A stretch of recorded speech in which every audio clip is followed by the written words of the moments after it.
कृष्णाय वासुदेवाय हरये परमात्मने प्रणतः क्लेशनाशाय गोविंदाय नमो नमः।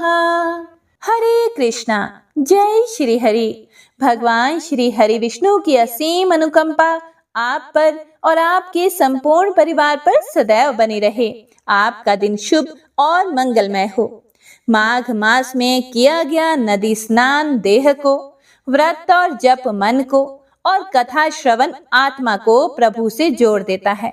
शास्त्रों के अनुसार माघ मास में श्रद्धा और विश्वास से किया गया प्रत्येक पुण्य कर्म साधारण नहीं रहता। वह जीवन में शांति, संतुलन और ईश्वर कृपा का आधार बन जाता है। तो आइए भक्तों, मन को स्थिर कर श्री हरि विष्णु के चरणों में अपने भाव समर्पित करते हुए भक्ति भाव के साथ आरंभ करें माघ मास महात्म्य का पंचम पावन अध्याय। जय श्री गणेश। पिछले अध्याय में आपने जाना था कि किस प्रकार श्री सूत जी महाराज ने शौनक आदि ऋषियों से कहा कि हे ऋषियों, जब वहां तेजस्वी श्री सुखदेव जी महाराज वहां इस पुराण की कथा सुना रहे थे तो मैं भी वहां बैठा हुआ था। वहीं पर मैंने उनकी कृपापूर्ण अनुमति से इसका अध्ययन किया। मेरा जैसा अध्ययन है और मेरी बुद्धि ने जितना भी इस प्रकार इसको ग्रहण किया है, उसी के अनुसार इसे मैं अब आप लोगों को सुनाऊंगा। तब श्री सूत जी महाराज ने सुखदेव जी का वर्णन करते हुए कहा, व्यास जी कहते हैं कि उस दीर्घकालीन सत्र में सम्मिलित हुए मुनियों में विद्या वयोवृद्ध कुलपति ऋग्वेदी शौनक जी ने सूत जी की पूर्वोक्त बात सुनकर उनकी प्रशंसा की और कहा, शौनक जी बोले, हे सूत जी महाराज, आप वक्ताओं में श्रेष्ठ हैं तथा बड़े भाग्यशाली हैं। जो कथा भगवान श्री सुखदेव जी ने कही थी वही भगवान की पुण्यमयी कथा कृपया करके आप हमें भी सुनाइए। वह कथा किस युग में, किस स्थान पर और किस कारण से हुई थी? मुनिवर श्री कृष्ण द्वैपायन ने किसकी प्रेरणा से इस परम हंसों की संहिता का निर्माण किया था? उनके पुत्र सुखदेव जी बड़े योगी, समदर्शी, भेदभाव रहित, संसार निद्रा से जगे एवं निरंतर एकमात्र परमात्मा में ही स्थिर रहते हैं। वे छिपे रहने के कारण मूढ़ से प्रतीत होते हैं। व्यास जी जब सन्यास के लिए वन की ओर जाते हुए अपने पुत्र का पीछा कर रहे थे, उस समय जल में स्नान करने वाली स्त्रियों ने नंगे सुखदेव जी को देखकर तो वस्त्र धारण नहीं किया, परंतु वस्त्र पहने हुए व्यास जी को देखकर लज्जा से कपड़े पहन लिए थे। इस आश्चर्य को देखकर जब व्यास जी ने उन स्त्रियों से इसका कारण पूछा, तब उन स्त्रियों ने उत्तर दिया कि आपकी दृष्टि में तो अभी स्त्री पुरुष का भेद बना हुआ है, परंतु आपके पुत्र की शुद्ध दृष्टि में यह भेद नहीं है। कुरुजांगल देश में पहुंचकर हस्तिनापुर में वे पागल, गूंगे तथा जड़ के समान विचरते होंगे। नगरवासियों ने उन्हें कैसे पहचाना? पांडव नंदन राज ऋषि परीक्षित का इन मौनी सुखदेव जी के साथ संवाद कैसे हुआ जिसमें यह भागवत संहिता कही गई? महाभाग श्री सुखदेव जी तो गृहस्थों के घरों को तीर्थ स्वरूप बना देने के लिए उतनी ही देर तक उनके दरवाजे पर रहते हैं जितनी देर में एक गाय दूही जाती है। हे सूत जी, हमने तो सुना है कि अभिमन्यु नंदन परीक्षित भगवान के बड़े प्रेमी भक्त थे। उनके अत्यंत आश्चर्यमय जन्म और कर्मों का भी वर्णन कीजिए। वे तो पांडव वंश के गौरव बढ़ाने वाले सम्राट थे, फिर भी भला किस कारण से साम्राज्य लक्ष्मी का परित्याग करके गंगा तट पर मृत्यु पर्यंत अनशन का व्रत लेकर बैठे थे? शत्रुघ्न अपने भले के लिए बहुत सा धन लाकर उनके चरण रखने की चौकी को नमस्कार करते थे। वे एक वीर युवक थे। उन्होंने उस दुस्त्यज लक्ष्मी को अपने प्राणों के साथ भला क्यों त्याग देने की इच्छा की? जिन लोगों का जीवन भगवान के आश्रित है, वे तो संसार के परम कल्याण, अभ्युदय और समृद्धि के लिए ही जीवन धारण करते हैं। उनमें उनका अपना कोई स्वार्थ नहीं होता। उनका शरीर तो दूसरों के हित के लिए था। उन्होंने विरक्त होकर उसका परित्याग क्यों किया? वेद वाणी को छोड़कर अन्य समस्त शास्त्रों के आप पारदर्शी विद्वान हैं। हे सूत जी महाराज, इसीलिए इस समय जो कुछ हमने आपसे पूछा है वह सब कृपया करके हमसे कहिए। हे प्रिय भक्तों, फिर सूत जी महाराज ने कहा, इस वर्तमान चतुर्युगी के तीसरे युग द्वापर में महर्षि पराशर के द्वारा वसु कन्या सत्यवती के गर्भ से भगवान के कलावतार योगीराज व्यास जी का जन्म हुआ। एक दिन वे सूर्य उदय के समय सरस्वती के पवित्र जल में स्नान आदि करके एकांत पवित्र स्थान पर बैठे हुए थे। महर्षि भूत और भविष्य को जानते थे। उनकी दृष्टि अचूक थी। उन्होंने देखा कि जिसको लोग जान नहीं पाते, ऐसे समय के फेर से प्रत्येक युग में धर्म संकरता और उसके प्रभाव से भौतिक वस्तुओं की भी शक्ति का ह्रास होता रहता है। संसार के लोग श्रद्धाहीन और शक्ति रहित हो जाते हैं। उनकी बुद्धि कर्तव्य का ठीक ठीक निर्णय नहीं कर पाती और आयु भी कम हो जाती है। लोगों की इस भाग्यहीनता को देखकर उन मुनीश्वर ने अपनी दिव्य दृष्टि से समस्त वर्णों और आश्रमों का हित कैसे हो, इस पर विचार किया। उन्होंने सोचा कि वेदोक्त चातुर्होत्र कर्म लोगों का हृदय शुद्ध करने वाला है। इस दृष्टि से यज्ञों का विस्तार करने के लिए उन्होंने एक ही वेद के 4 विभाग कर दिए। व्यास जी के द्वारा ऋग, यजु, साम और अथर्व, इन 4 वेदों का उद्धार हुआ। इतिहास और पुराणों को 5वां वेद कहा जाता है। हे शौनक आदि ऋषियों, यद्यपि व्यास जी इस प्रकार अपनी पूरी शक्ति से सदा सर्वदा प्राणियों के कल्याण में ही लगे रहे, फिर भी उनके हृदय को संतोष नहीं हुआ। उनका मन कुछ खिन्सा हो गया। सरस्वती नदी के पवित्र तट पर एकांत में बैठकर धर्म वेत्ता व्यास जी मन ही मन विचार करते हुए इस प्रकार कहने लगे कि मैंने निष्कपट भाव से ब्रह्मचर्य आदि व्रतों का पालन करते हुए वेद, गुरुजन और अग्नियों का सम्मान किया है और उनकी आज्ञा का पालन भी किया है। महाभारत की रचना के बहाने मैंने वेद के अर्थ को खोल दिया है, जिससे स्त्री, शूद्र आदि भी अपने अपने धर्म कर्म का ज्ञान प्राप्त कर लेते हैं। यद्यपि मैं ब्रह्म तेज से संपन्न एवं समर्थ हूँ, फिर भी मेरा हृदय कुछ अपूर्ण काम सा जान पड़ता है। वे अपने मन में सोचते हैं कि अवश्य ही अब तक मैंने भगवान को प्राप्त कराने वाले धर्मों का प्राय निरूपण नहीं किया है। वे ही धर्म परमहंसों को प्रिय हैं और वे ही भगवान को भी प्रिय हैं। हो ना हो, मेरी अपूर्णता का यही कारण है। श्री कृष्ण द्वैपायन व्यास इस प्रकार अपने को अपूर्ण सा मानकर जब खिन्न हो रहे थे, उसी समय पूर्वोक्त आश्रम पर देव ऋषि नारद जी आ पहुंचे। उन्हें आया देखकर व्यास जी तुरंत खड़े हो गए। उन्होंने देवताओं के द्वारा सम्मानित देव ऋषि नारद की विधि पूर्वक पूजा की। हे प्रिय भक्तों, आगे श्री सूत जी महाराज कहते हैं कि उसके बाद सुख पूर्वक बैठे हुए वीणा बाणी परम यशस्वी देव ऋषि नारद ने मुस्कुराकर अपने पास ही बैठे ब्रह्म ऋषि व्यास जी से कहा। नारद जी ने प्रश्न किया कि हे महाभाग व्यास जी, आपके शरीर एवं मन दोनों ही अपने कर्म एवं चिंतन से संतुष्ट तो है ना? अवश्य ही आपकी जिज्ञासा तो भली भांति पूर्ण हो गई है, क्योंकि आपने जो यह महाभारत की रचना की है वह बड़ी ही अद्भुत है। वह धर्म आदि सभी पुरुषार्थों से परिपूर्ण है। सनातन ब्रह्म तत्व को भी आपने खूब विचारा है और जान भी लिया है। फिर भी हे प्रभु, आप अकृतार्थ पुरुष के समान अपने विषय में शोक क्यों कर रहे हैं?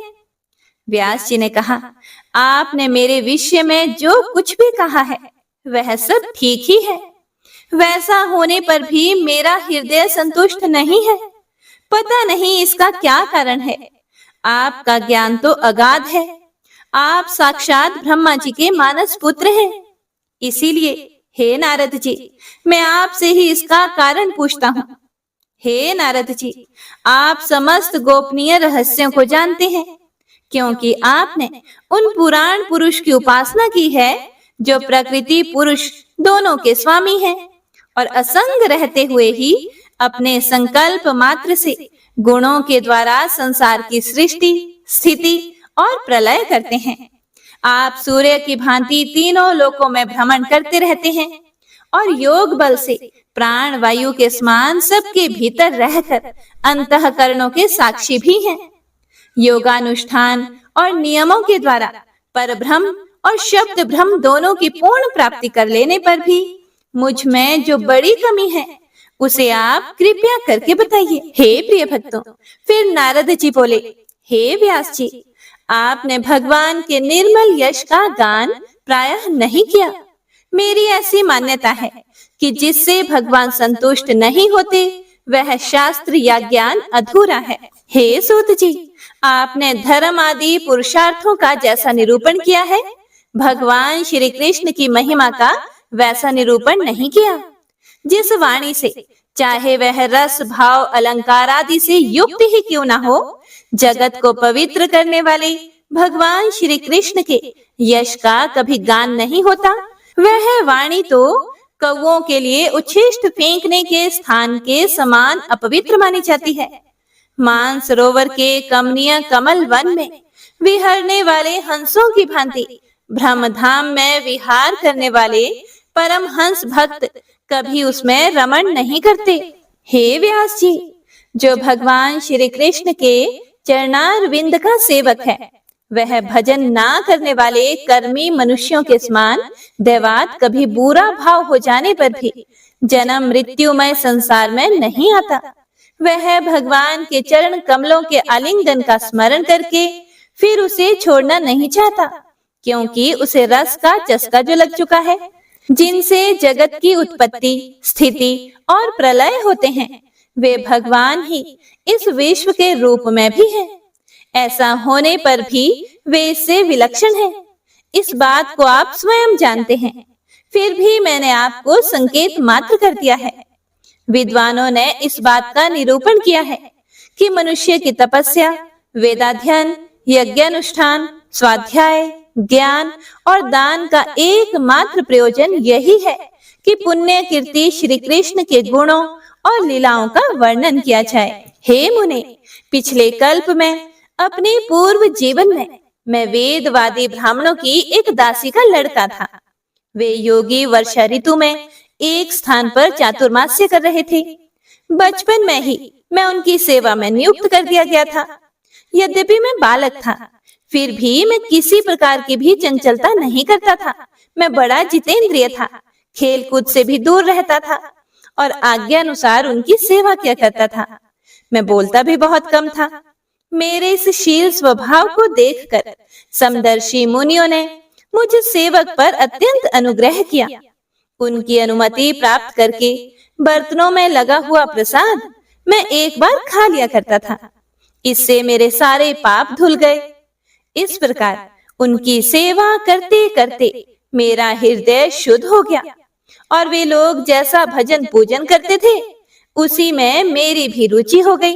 हे प्यारे व्यास जी, उस सत्संग में उन लीला गान परायण महात्माओं के अनुग्रह से मैं प्रतिदिन श्री कृष्ण की मनोहर कथाएं सुना करता था।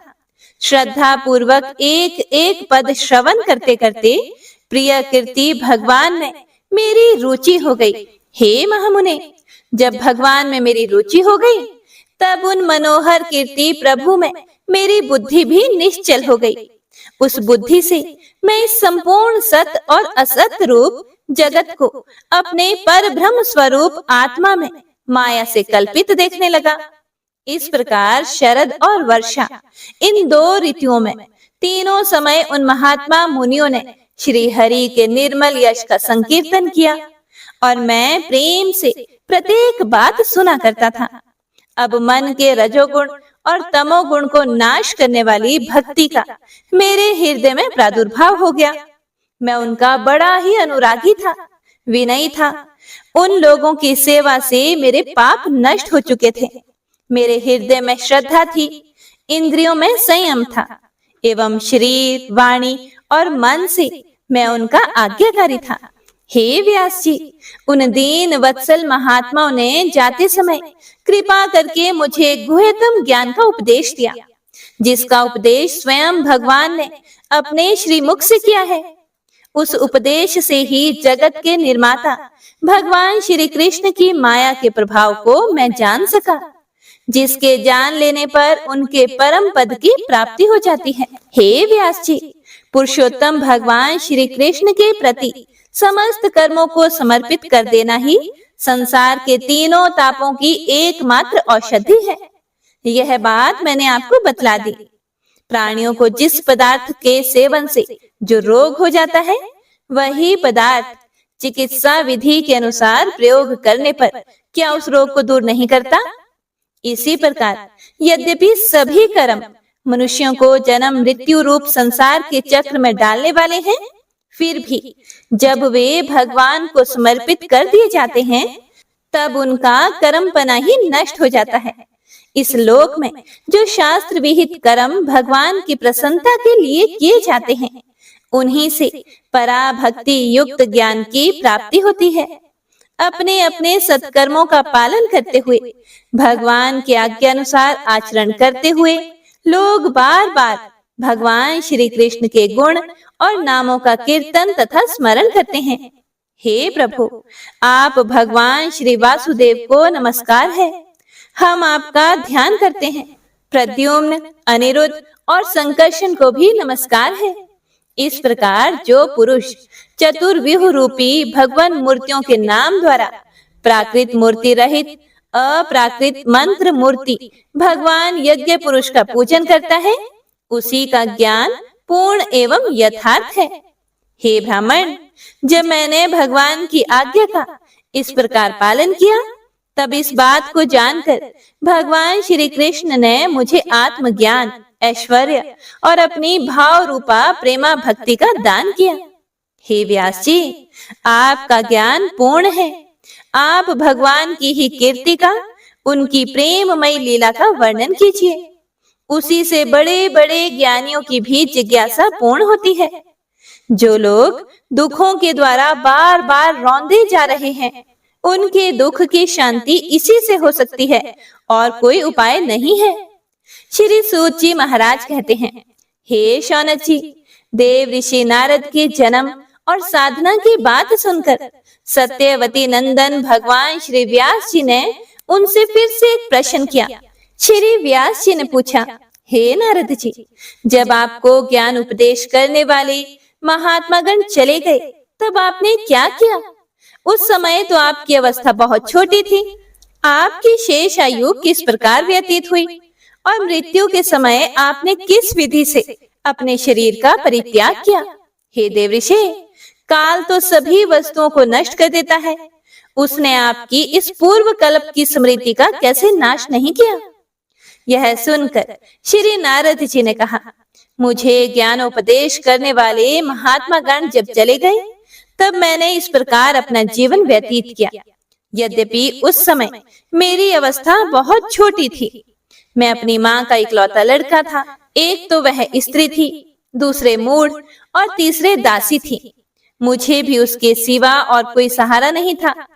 उसने अपने को मेरे स्नेह पाश से जकड़ रखा था। वह मेरे योग क्षेम की चिंता तो बहुत करती थी, परंतु पराधीन होने के कारण कुछ कर नहीं पाती थी। जैसे कठपुतली नचाने वाले की इच्छा के अनुसार ही नाचती है, वैसे ही यह सारा संसार ईश्वर के अधीन है।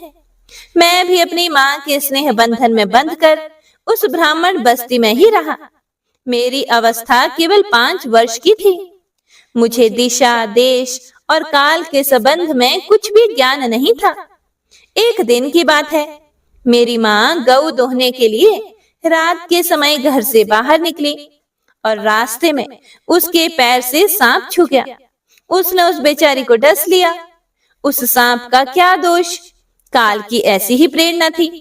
मैंने समझा, भक्तों का मंगल चाहने वाले भगवान का यह भी एक अनुग्रह ही है। इसके बाद मैं उत्तर दिशा की ओर चल पड़ा। उस ओर रास्ते में मुझे अनेकों धन धान्य से संपन्न देश, नगर, गांव, अहीरों की चलती फिरती बस्तियां, खाने, खेड़े, नदी और पर्वतों के तटवर्ती पड़ाव, वाटिकाएं, वन उपवन और रंग बिरंगी धातुओं से युक्त विचित्र पर्वत दिखाई पड़े। और कहीं कहीं जंगली वृक्ष थे जिनकी बड़ी बड़ी शाखाएं हाथियों ने तोड़ डाली थी। शीतल जल से भरे हुए जलाशय थे जिनमें देवताओं के काम में आने वाले कमल थे। उन पर पक्षी तरह तरह की बोली बोल रहे थे और भंवरे मंडरा रहे थे। यह सब देखता हुआ मैं आगे बढ़ा। मैं अकेला ही था। इतना लंबा रास्ता तय करने पर मैंने एक घोर गहन जंगल देखा।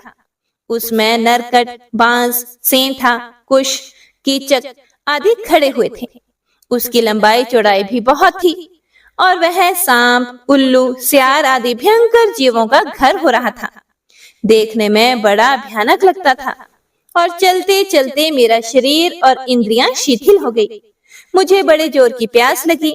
भूखा तो मैं था ही। वहां एक नदी मिली। उसके कुंड में मैंने स्नान, जलपान और आचमन किया। इससे मेरी थकावट मिट गई। उस विजन वन में एक पीपल के नीचे आसन लगाकर मैं बैठ गया। उन महात्माओं से जैसा मैंने सुना था, हृदय में रहने वाले परमात्मा के उसी स्वरूप का मैं मन ही मन ध्यान करने लगा। भक्ति भाव से वशीकृत चित्त द्वारा भगवान के चरण कमलों का ध्यान करते ही भगवत प्राप्ति की उत्कट लालसा से मेरे नेत्रों में आंसू छलछला आए और हृदय में धीरे धीरे भगवान प्रकट हो गए। हे व्यास जी, उस समय प्रेम भाव के अत्यंत उद्रेक से मेरा रोम रोम पुलकित हो उठा। हृदय अत्यंत शांत और शीतल हो गया। उस आनंद की बाढ़ में मैं ऐसा डूब गया कि मुझे अपना और ध्येय वस्तु का तनिक भी भान ना रहा।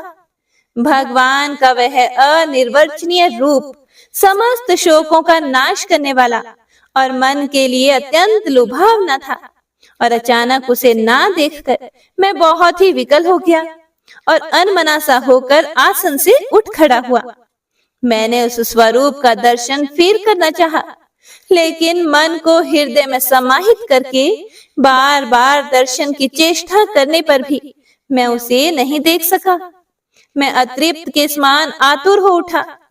इस प्रकार निर्जन वन में मुझे प्रयत्न करते देखकर स्वयं भगवान ने, जो वाणी के विषय नहीं है, बड़ी गंभीर और मधुर वाणी से मेरे शोक को शांत करते हुए बोले, खेद है कि इस जन्म में तुम मेरा दर्शन नहीं कर सकोगे।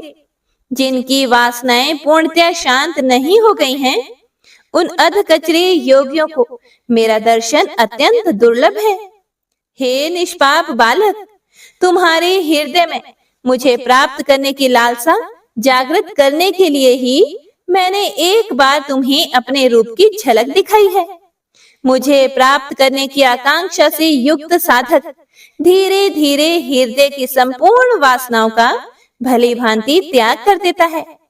अल्पकालीन संत सेवा से ही तुम्हारी चित्तवृत्ति मुझ में स्थिर हो गई है। अब तुम इस प्राकृत मलिन शरीर को छोड़कर मेरे पार्षद हो जाओगी। मुझे प्राप्त करने का तुम्हारा यह दृढ़ निश्चय कभी किसी प्रकार नहीं टूटेगा। समस्त सृष्टि का प्रलय हो जाने पर भी मेरी कृपा से तुम्हें मेरी स्मृति बनी रहेगी। आकाश के समान अव्यक्त सर्वशक्तिमान महान परमात्मा इतना कहकर मौन हो गए।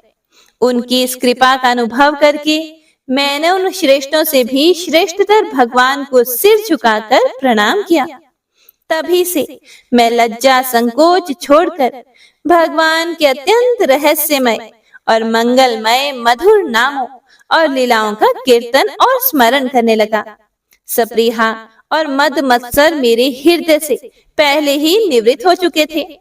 अब मैं आनंद से काल की प्रतीक्षा करता हुआ पृथ्वी पर विचरने लगा। हे व्यास जी महाराज, इस प्रकार भगवान की कृपा से मेरा हृदय शुद्ध हो गया, आसक्ति भी मिट गई और मैं श्री कृष्ण परायण हो गया।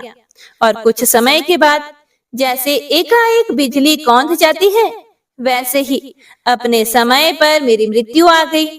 मुझे शुद्ध भगवत पार्षद शरीर प्राप्त होने का अवसर आने पर प्रारब्ध कर्म समाप्त हो जाने के कारण 5 भौतिक शरीर नष्ट हो गया। कल्प के अंत में जिस समय भगवान नारायण एकार्णव अर्थात प्रलय कालीन समुद्र के जल में शयन करते हैं, उस समय उनके हृदय में शयन करने की इच्छा से इस सारी सृष्टि को समेटकर ब्रह्मा जी जब प्रवेश करने लगे, तब उनके श्वास के साथ मैं भी उनके हृदय में प्रवेश कर गया। 1 सहस्त्र चतुर्युगी बीत जाने पर जब ब्रह्मा जी जगे और उन्होंने सृष्टि करने की इच्छा की, तब उनकी इंद्रियों से मरीचि आदि ऋषियों के साथ मैं भी प्रकट हो गया। तभी से मैं भगवान की कृपा से वैकुंठ आदि में और तीनों लोकों में बाहर और भीतर बिना रोक टोक घूमने लगा। आगे नारद जी बोले, हे व्यास जी, मेरे जीवन का व्रत भगवत भजन अखंड रूप से चलता रहता है। भगवान की दी हुई इस स्वर ब्रह्म से विभूषित वीणा पर तान छेड़कर मैं उनकी लीलाओं का गान करता हुआ सारे संसार में घूमता हूँ। जब मैं उनकी लीलाओं का गान करने लगता हूँ, तब वे प्रभु जिनके चरण कमल समस्त तीर्थों के उद्गम स्थान हैं और जिनका यशोगान मुझे बहुत ही प्रिय लगता है, बुलाए हुए की भांति तुरंत मेरे हृदय में आकर दर्शन दे देते हैं। जिन लोगों का मन निरंतर विषय भोगों की कामना से आतुर हो रहा है, उनके लिए भगवान की लीलाओं का कीर्तन संसार सागर से पार जाने का जहाज है। यह है मेरा अपना अनुभव है। हे व्यास जी, काम और लोभ की चोट से बार बार घायल हुआ हृदय श्री कृष्ण सेवा से जैसी प्रत्यक्ष शांति का अनुभव करता है, यम नियम आदि योग मार्गों से वैसी शांति नहीं मिल सकती। हे व्यास जी, आप निष्पाप हैं। आपने मुझसे जो कुछ पूछा था वह सब अपने जन्म और साधना का रहस्य तथा आपकी आत्मतुष्टि का उपाय मैंने आपको बता दिया। श्री सूत जी महाराज कहते हैं, हे शौनक आदि ऋषियों, देव ऋषि नारद ने व्यास जी से इस प्रकार कहकर उनसे जाने की अनुमति ली और वीणा बजाते हुए नारायण नारायण बोलते हुए स्वच्छंद विचरण करने के लिए वे चल पड़े। आहा, ये देव ऋषि नारद तो धन्य हैं, क्योंकि ये शारंग पाणी भगवान की कीर्ति को अपनी वीणा पर गा गा कर स्वयं तो आनंद मगन होते ही हैं और साथ ही साथ त्रिताप तप्त जगत को भी आनंदित करते रहते हैं। श्री शौनक जी ने पूछा, हे सूत जी महाराज, सर्वज्ञ एवं सर्वशक्तिमान व्यास भगवान ने नारद जी का अभिप्राय सुन लिया, फिर उनके चले जाने पर उन्होंने क्या किया? श्री सूत जी महाराज बोले, ब्रह्म नदी सरस्वती के पश्चिम तट पर शम्याप्रास नाम का एक आश्रम है। वहां ऋषियों के यज्ञ चलते ही रहते हैं। वहीं व्यास जी का अपना आश्रम है। उसके चारों ओर बेर का सुंदर वन है। उस आश्रम में बैठकर उन्होंने आचमन किया और स्वयं अपने मन को समाहित किया। उन्होंने भक्ति योग के द्वारा अपने मन को पूर्णतया एकाग्र और निर्मल करके आदि पुरुष परमात्मा और उनके आश्रय से रहने वाली माया को देखा। इसी माया से मोहित होकर यह जीव तीनों गुणों से अतीत होने पर भी अपने को त्रिगुणात्मक मान लेता है और इस मान्यता के कारण होने वाले अनर्थों को भोगता रहता है। इन अनर्थों की शांति का साक्षात साधन है केवल भगवान का भक्ति योग। परंतु संसार के लोग इस बात को नहीं जानते। यही समझकर उन्होंने इस परमहंसों की संहिता श्रीमद् भागवत की रचना की। इसके श्रवण मात्र से पुरुषोत्तम भगवान श्री कृष्ण के प्रति परम प्रेममयी भक्ति हो जाती है, जिससे जीव के शोक मोह और भय नष्ट हो जाते हैं। उन्होंने इस भागवत संहिता का निर्माण और पुनरावृत्ति करके इसे अपने निवृत्ति परायण पुत्र श्री सुखदेव जी को पढ़ाया। श्री शौनक जी ने पूछा, श्री सुखदेव जी तो अत्यंत निवृत्ति परायण हैं। उन्हें किसी भी वस्तु की अपेक्षा नहीं है। वे तो सदा आत्मा में ही रमण करते हैं। फिर उन्होंने किस लिए इस विशाल ग्रंथ का अध्ययन किया? यह सुनकर श्री सूत जी महाराज ने कहा कि जो लोग ज्ञानी हैं, जिनकी अविद्या की गांठ खुल गई है और जो सदा आत्मा में ही रमण करने वाले हैं, वे भी भगवान की हेतु रहित भक्ति किया करते हैं, क्योंकि भगवान के गुण ही ऐसे मधुर हैं जो सबको अपनी ओर खींच लेते हैं। फिर श्री सुखदेव जी तो भगवान के भक्तों के अत्यंत प्रिय और स्वयं भगवान वेद व्यास जी के पुत्र हैं। भगवान के गुणों ने उनके हृदय को अपनी ओर खींच लिया और उन्होंने उससे विवश होकर ही इस विशाल ग्रंथ का अध्ययन किया। हे शौनक जी, अब मैं राज ऋषि परीक्षित के जन्म, कर्म और मोक्ष की तथा पांडवों के स्वर्गारोहण की कथा कहता हूँ, क्योंकि इन्हीं से भगवान श्री कृष्ण की अनेकों कथाओं का उदय होता है।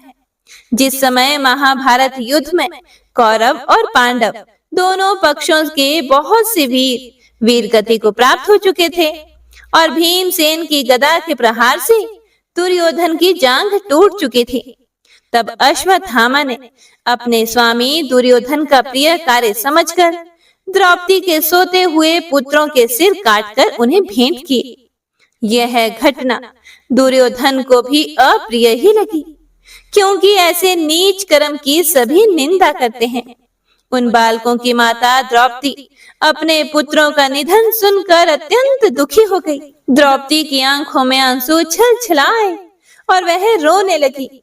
अर्जुन ने उन्हें सांत्वना देते हुए कहा, हे कल्याणी, मैं तुम्हारे आंसू तब पहुंचूंगा जब उस आतताई ब्राह्मण धम का सिर गांडीव धनुष के बाणों से काटकर तुम्हें भेंट करूंगा और पुत्रों की अंत्येष्टि क्रिया के बाद तुम उस पर पैर रखकर स्नान करोगी। अर्जुन ने मीठी और विचित्र बातों से द्रौपदी को सांत्वना दी और अपने मित्र भगवान श्री कृष्ण की सलाह से उन्हें सारथी बनाकर कवच धारण करके और अपने भयानक गांडीव धनुष को लेकर वे रथ पर सवार हुए तथा गुरु पुत्र अश्वत्थामा के पीछे दौड़ पड़े। बच्चों की हत्या से अश्वत्थामा का भी मन उद्विग्न हो गया था।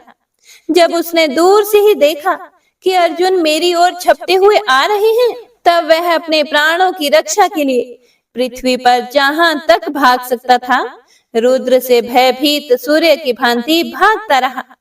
जब उसने देखा कि मेरे रथ के घोड़े थक गए हैं और मैं बिल्कुल अकेला हूँ, तब उसने अपने आप को बचाने का एकमात्र साधन ब्रह्मास्त्र ही समझा। यद्यपि उसे ब्रह्मास्त्र को लौटाने की विधि मालूम नहीं थी, फिर भी प्राण संकट में देखकर उसने आचमन किया और ध्यानस्थ होकर ब्रह्मास्त्र का संधान किया। उस अस्त्र से सब दिशाओं में एक बड़ा प्रचंड तेज फैल गया। अर्जुन ने देखा कि अब तो मेरे प्राणों पर भी बनाई है। तब उन्होंने श्री कृष्ण से प्रार्थना की। अर्जुन ने कहा, हे श्री कृष्ण, तुम सच्चिदानंद स्वरूप परमात्मा हो, तुम्हारी शक्ति अनंत है, तुम ही भक्तों को अभय देने वाले हो। जो संसार की धधकती हुई आग में जल रहे हैं, उन जीवों को उससे उबारने वाले एकमात्र तुम ही हो। तुम प्रकृति से परे रहने वाले आदि पुरुष साक्षात परमेश्वर हो। अपनी चित्त शक्ति से बहिरंग एवं त्रिगुणमयी माया को दूर भगाकर अपने अद्वितीय स्वरूप में स्थित हो। वही तुम अपने प्रभाव से माया मोहित जीवों के लिए धर्मादि रूप कल्याण का विधान करते हो। तुम्हारा यह अवतार पृथ्वी का भार हरण करने के लिए और तुम्हारे अनन्य प्रेमी भक्त जनों के निरंतर स्मरण ध्यान करने के लिए है। हे श्री कृष्ण, यह भयंकर तेज सब ओर से मेरी ओर आ रहा है। यह क्या है, कहां से क्यों आ रहा है, इसका मुझे बिल्कुल भी पता नहीं है। फिर भगवान ने कहा, हे अर्जुन, यह अश्वत्थामा का चलाया हुआ ब्रह्मास्त्र है। यह बात समझ लो कि प्राण संकट उपस्थित होने से उसने इसका प्रयोग तो कर दिया है, परंतु वह इस अस्त्र को लौटाना नहीं जानता। किसी भी दूसरे अस्त्र में इसको दबा देने की शक्ति नहीं है। तुम शस्त्रास्त्र विद्या को भली भांति जानते ही हो। ब्रह्मास्त्र के तेज से ही इस ब्रह्मास्त्र की प्रचंड आग को बुझा दो। सूत जी महाराज कहते हैं, अर्जुन विपक्षी वीरों को मारने में बड़े प्रवीण थे। भगवान की बात सुनकर उन्होंने आचमन किया और भगवान की परिक्रमा करके ब्रह्मास्त्र के निवारण के लिए ब्रह्मास्त्र का ही संधान किया। बाणों से वेष्टित उन दोनों ब्रह्मास्त्रों के तेज प्रलय कालीन सूर्य एवं अग्नि के समान आपस में टकराकर सारे आकाश और दिशाओं में फैल गए और बढ़ने लगे। तीनों लोकों को जलाने वाली उन दोनों अस्त्रों की बढ़ी हुई लपटों से प्रजा जलने लगी और उसे देखकर सभी ने यही समझा कि यह प्रलय काल की सांवर्तक अग्नि है। उस आग से प्रजा का और लोगों का नाश होते देखकर भगवान की अनुमति से अर्जुन ने उन दोनों को ही लौटा दिया। अर्जुन की आंखें क्रोध से लाल लाल हो रही थी। उन्होंने झटपट उस क्रूर अश्वत्थामा को पकड़ लिया और जैसे कोई रस्सी से पशु को बांध ले वैसे ही उसे बांध लिया। अश्वत्थामा को बलपूर्वक बांधकर अर्जुन ने जब शिविर की ओर ले जाना चाहा, तब उनसे कमल नयन भगवान श्री कृष्ण ने कुपित होकर कहा, हे अर्जुन, इस ब्राह्मणाधम को छोड़ना ठीक नहीं है, इसको तो मार ही डालो। इसने रात में सोए हुए निरपराध बालकों की हत्या की है। हे अर्जुन, धर्म विगता पुरुष, असावधान, मतवाले, पागल, सोए हुए बालक, स्त्री, विवेक ज्ञान शून्य, शरणागत, रथहीन और भयभीत शत्रुओं को कभी नहीं मारते, परंतु जो दुष्ट और क्रूर पुरुष दूसरों को मारकर अपने प्राणों का पोषण करता है, उसका तो वध ही उसके लिए कल्याणकारी है। क्योंकि वैसी आदत तो लेकर यदि वह जीता है तो और भी पाप करता है और उन पापों के कारण नरकगामी होता है। फिर मेरे सामने ही तुमने द्रौपदी से प्रतिज्ञा की थी कि हे मानवती, जिसने तुम्हारे पुत्रों का वध किया है उसका सिर मैं उतार लाऊंगा। इस पापी ने तुम्हारे पुत्रों का वध किया है और अपने स्वामी दुर्योधन को भी दुख पहुंचाया है, इसीलिए हे अर्जुन, इसे मार ही डालो।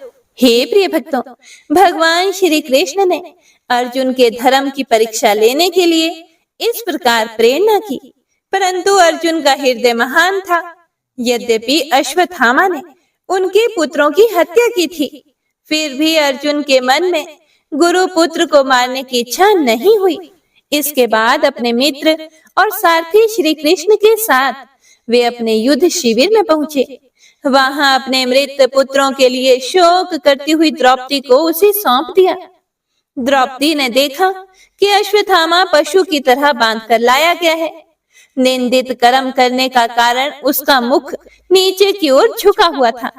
अपना अनिष्ट करने वाले गुरुपुत्र अश्वत्थामा को इस प्रकार अपमानित देखकर द्रौपदी का कोमल हृदय कृपा से भर आया और उसने अश्वत्थामा को नमस्कार किया। गुरुपुत्र का इस प्रकार बांध कर लाया जाना सती द्रौपदी को सहन नहीं हुआ, इसीलिए उन्होंने कहा कि इसे छोड़ दो। ये ब्राह्मण है, हम लोगों के अत्यंत पूजनीय हैं, जिनकी कृपा से आपने रहस्य के साथ सारे धनुर्वेद और प्रयोग तथा उपसंहार के साथ संपूर्ण शस्त्र अस्त्रों का ज्ञान प्राप्त किया है। वे आपके आचार्य द्रोण ही पुत्र के रूप में आपके सामने खड़े हैं।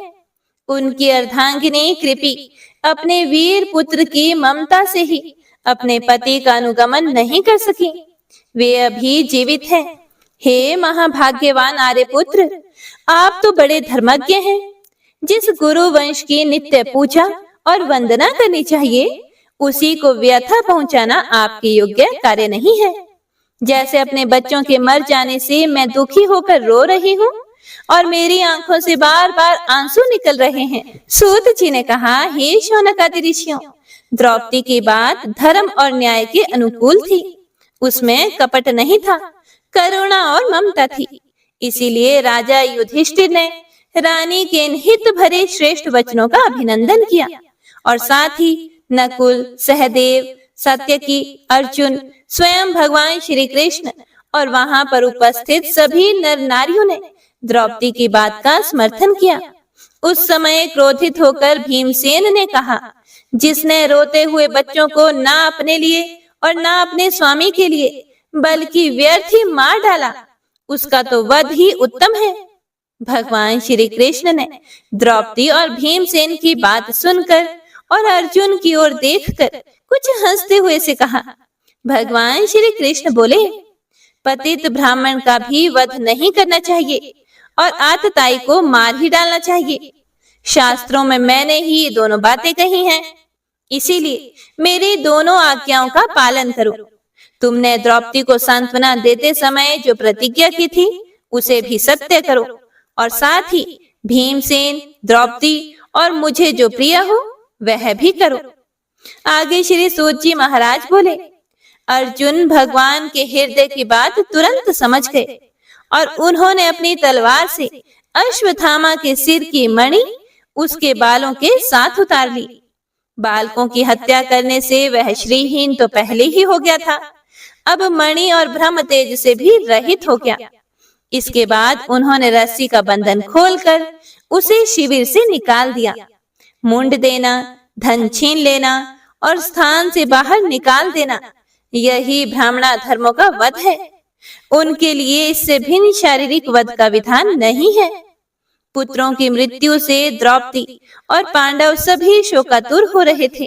अब उन्होंने अपने मरे हुए भाई बंधुओं की दाह आदि अंत्येष्टि क्रिया की। ओम नमो नारायणाय। हे प्रिय भक्तों, आज की भागवत कथा में बस इतना ही। इससे आगे जो कुछ भी हुआ उसका वर्णन आप सभी भक्तजन अगली कथा में जरूर सुनिएगा। तो आइए अब सुनते हैं माघ मास का महात्म्य। हे प्रिय भक्तों, पिछले अध्याय में हमने जाना कि वशिष्ठ जी राजा दिलीप को माघ मास का वो महात्म्य सुनाते हैं जो दत्तात्रेय जी ने कार्तवीर्य को सुनाया था। भगवान दत्तात्रेय जी कहते हैं कि इस कर्म भूमि भारत में जन्म लेकर जो माघ स्नान नहीं करते उनका जन्म लेना तो निष्फल होता है।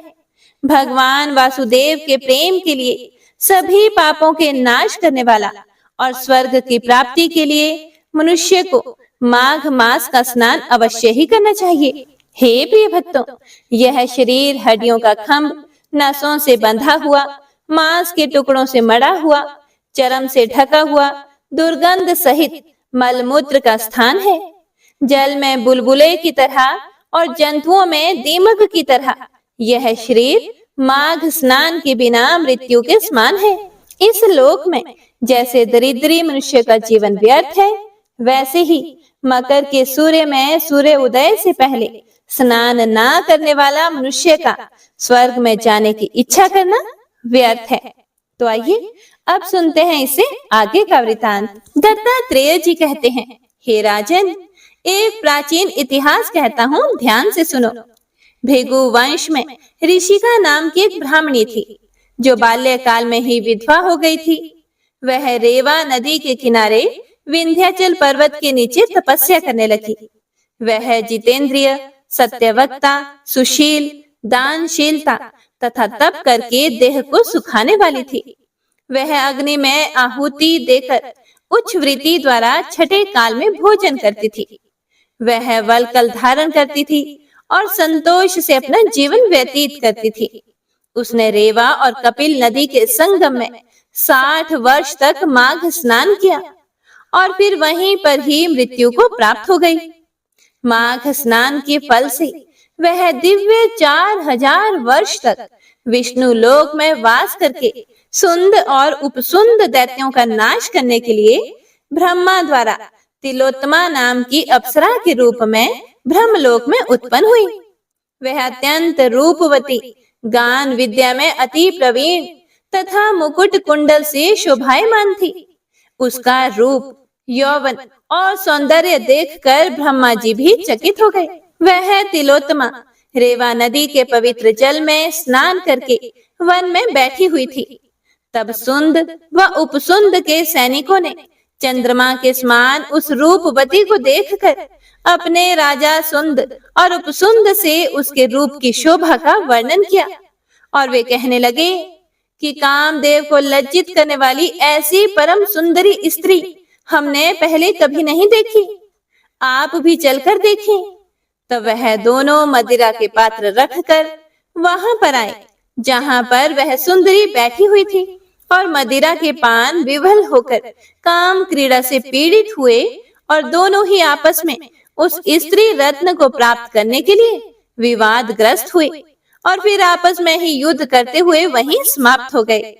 उन दोनों का मरा हुआ देखकर उनके सैनिकों ने बड़ा कोलाहल मचाया और तब तिलोत्तमा काल रात्रि के समान उनको पर्वत से गिराती हुई 10 दिशाओं को प्रकाशमान करती हुई आकाश में चली गई और देव कार्य सिद्ध करके ब्रह्मा के सामने आई। तो ब्रह्मा जी ने प्रसन्नता पूर्वक कहा, हे चंद्रवती, मैंने तुमको सूर्य के रथ पर स्थान दिया। जब तक आकाश में सूर्य स्थित है तब तक तुम अनेक प्रकार के भोगों को भोगो। इसीलिए हे राजन, वह ब्राह्मणी अब भी सूर्य के रथ पर माघ मास स्नान के उत्तम भोगों को भोग रही है। इसीलिए श्रद्धावान पुरुषों को उत्तम गति पाने के लिए यतन के साथ माघ मास में विधि पूर्वक स्नान करना चाहिए। जय श्री हरि विष्णु। तो हे प्रिय भक्तों, माघ मास की आज की कथा यहीं पर समाप्त होती है। इससे आगे का वर्णन आप सभी भक्तजन अगले अध्याय में जरूर सुनिएगा। वंशी शोभित कर मधुर नील जलद तन श्याम, अरुण अधर जनु बिंब फल नयन कमल अभिराम, पूर्ण इंद्र अरविंद मुख पीतांबर शुभ साज, जय मन मोहन मदन छवि कृष्ण चंद्र महाराज। जय यदुनंदन जय जगवंदन, जय वसुदेव देवकी नंदन, जय यशोदासुत नंद दुलारे, जय प्रभु भक्तन के दृग तारे, जय नट नागर नागन थैया कृष्ण कन्हैया धेनु चरैया, पुनि नख पर प्रभु गिरिवर धारो, आओ दीनन कष्ट निवारो, वंशी मधुरे अधर धर तेरे, होवे पूर्ण मनोरथ मेरी, आओ हरि पुनि माखन चाखो, आज लाज भारत की राखो, गोल कपोल चिबुक करुणारे, मृदु मुस्कान मोहिनी डारे, रंजित राजीव नयन विशाला, मोर मुकुट वैजंती माला, कुंडल श्रवण पीत पटाछे, कटि किंकणी काछन काछे, नील जलज सुंदर तनु सोहे, छवि लखि सुर नर मुनि मन मोहे, मस्तक तिलक अलक घुंघराले, आओ कृष्ण बांसुरी वाले, करि पय पान पूत नहीं तार्यो, अका बका का सुर मार्यो, मधुवन जलत अग्नि जब ज्वाला, भय शीतल लखि तहि नंद लाला, सुरपति जब ब्रज चढ़े और साई, मोसर धार वारी वर्षाई, लगत लगत ब्रज चहन बहायो, गोवर्धन नख धारी बचायो, लखी यशोदा मन ब्रह्माधिकाई, मुख मह 14 भुवन दिखाई, दुष्ट कंस अति उधम मचायो, कोटि कमल जब फूल मंगायो, नाथी काली यही तब तुम लीन है, चरण चिन्ह दई निर्भय कीन है, करि गोपिन संग रास विलासा, सबकी पूर्ण करी अभिलाषा, केतिक महासुर संहार्यो, कंस ही केस पकड़ी दई मार्यो, मात पिता की बंदी छुड़ाई, उग्रसेन कहा राज दिलाई, मही से मृतक चाहो सुतलायो, मातु देव की शोक मिटायो, भौमासुर मुरे दैत्य सहारी, लाए 10 सहस कुमारी, दई भी नहीं तृण चीर सहारा, जरा सिंधु राक्षस का हमारा, असुर बकासुर आदिक मार्यो, भक्तन के तब कष्ट निवार्यो, दीन सुदामा के दुख टार्यो, तंदुल 3 मूठ मुख डार्यो। प्रेम के साग विदुर घर मांगे, दुर्योधन के मेवा त्यागे। लखी प्रेम की महिमा भारी, ऐसे श्याम दीन हितकारी। भारत के पारथ रथ हाके, लिए चक्र करे नहीं बलता के। निज गीता के ज्ञान सुनाए, भक्तन हृदय सुधा वर्षाए। मीरा थी ऐसी मतवाली, विष पी गई बजा कर ताली। राणा भेजा सांप पिटारी, शालिग्राम बने बनवारी। निज माया तुम विधि दिखायो, उरते संश सकल मिटायो। तब शत निंदा कर तत्काला, जीवन मुक्त भयो शिशुपाला। जब ही द्रौपदी टेर लगाई, दीनानाथ लाज अब जाई। तुरत ही वसन बने नंदलाला, बढ़े चीर भई अरि मोह काला। असनाथ के नाथ कन्हैया, डूबत भंवर बचावत नैया। सुंदर दास आसुर धारी, दया दृष्टि कीजे बनवारी। नाथ सकल मम कुमति निवारो, क्षमहु बेगी अपराध हमारो। खोलो पट अब दर्शन दीजिए, बोलो कृष्ण कन्हैया की जय। बोलो कृष्ण कन्हैया की जय। बोलो कृष्ण कन्हैया की जय। यह चालीसा कृष्ण का पाठ करे उरधारी। अष्ट सिद्धि नवनिधि फल, लहे पदारथ चारी। जय श्री कृष्ण।